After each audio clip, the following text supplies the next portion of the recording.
प्रधानमंत्री नरेंद्र मोदी यूक्रेन के राष्ट्रपति जेलेंस्की के न्योते पर 23 अगस्त को वहां की यात्रा पर जा रहे हैं। ये दौरा भारत यूक्रेन संबंधों में मील का पत्थर साबित हो सकता है। 30 साल पहले दोनों देशों के बीच द्विपक्षीय संबंध शुरू होने के बाद किसी भारतीय प्रधानमंत्री की ये पहली यूक्रेन यात्रा होगी। जुलाई 2024 में मॉस्को यात्रा के दौरान पीएम मोदी को जेलेंस्की और अमेरिका की आलोचना का सामना करना पड़ा। यूक्रेन से पहले प्रधानमंत्री मोदी 21 और 22 अगस्त को पोलैंड में होंगे। ये 45 साल में किसी भारतीय प्रधानमंत्री का पहला पोलैंड दौरा होगा।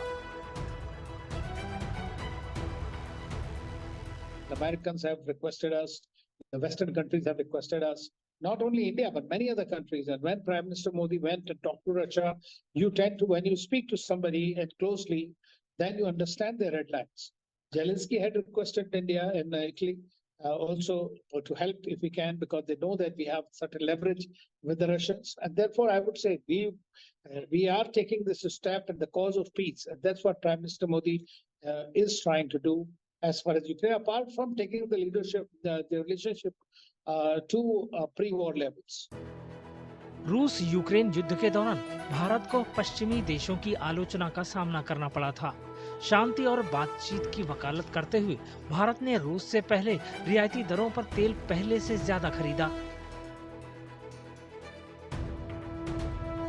रूस यूक्रेन युद्ध के दौरान पीएम मोदी ने जेलेंस्की और पुतिन दोनों से बातचीत जारी रखी और दोनों देशों को बातचीत के जरिए विवाद सुलझाने की नसीहत दी।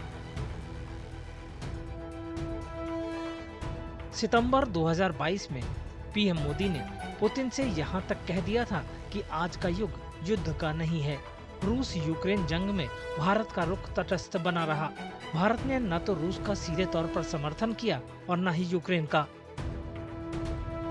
The upcoming visit of Prime Minister Modi to Ukraine will provide an opportunity to hold discussions on the entire gamut of bilateral relations, ranging from economic and business linkages, agriculture, infrastructure, health and education, pharmaceuticals, defense, culture, and people-to-people ties. This landmark visit, of course, takes place against the backdrop of the ongoing conflict in Ukraine, which will also form part of discussions. As you are aware, India has consistently advocated for diplomacy and dialogue to reach a negotiated settlement. India had attended the Summit on Peace in Ukraine, hosted by Switzerland in June this year. PM Modi का Ukraine दौरा अहम रणनीतिक कदम माना जा रहा है। विदेश मंत्रालय के मुताबिक ये दौरा यूक्रेनी नेशनल फ्लैग डे के मौके पर हो रहा है। इस यात्रा के दौरान दोनों देशों में द्विपक्षीय संबंधों, व्यापार, संस्कृति के आदान प्रदान और जंग से जुड़े मुद्दों पर बातचीत होगी। पीएम मोदी कीव में भारतीय स्टूडेंट और समुदाय से मिलेंगे।